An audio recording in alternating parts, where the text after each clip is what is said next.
Hi friends, మామిడికాయ రసం prepare చేసుకుందామండి. టేస్ట్ అయితే చాలా బాగుంటుంది. వేడివేడి అన్నంలోకి ఇంకా బాగుంటుందండి.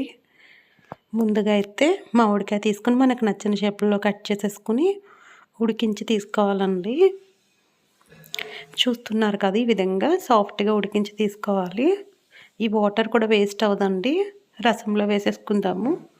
ఇప్పుడు స్టవ్ వెలిగించి బాండీ పెట్టుకుని మొత్తం పోపు దినుసులు అన్నీ వేసుకుని వేయించుకోవాలండి. వెల్లుల్లి, శనగపప్పు, జీలకర్ర, కరివేపాకు, కొత్తిమీర మొత్తం అన్నీ వేగిపోయిన తర్వాత ఉల్లిపాయ ముక్కలు, పచ్చిమిర్చి, ఎండుమిర్చి వేసేసుకుందామండి.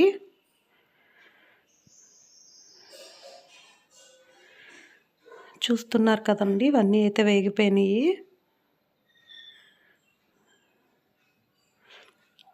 పోపు దినుసులు ఎంత ఎక్కువ వేసుకుంటే టేస్ట్ అంత బాగుంటుందండి.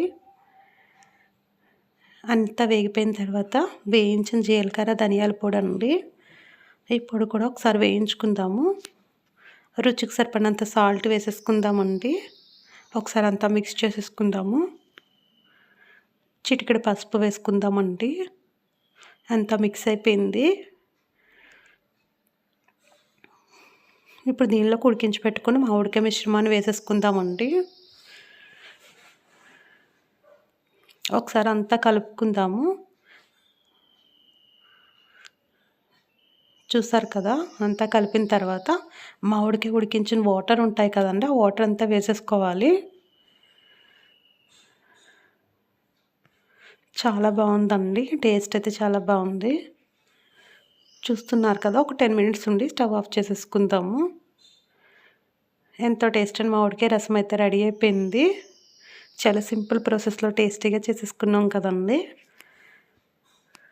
రైస్లోకి చాలా బాగుంటుంది. రెడీ అయిపోయిందండి. స్టవ్ అయితే ఆఫ్ చేసేసుకుందాము.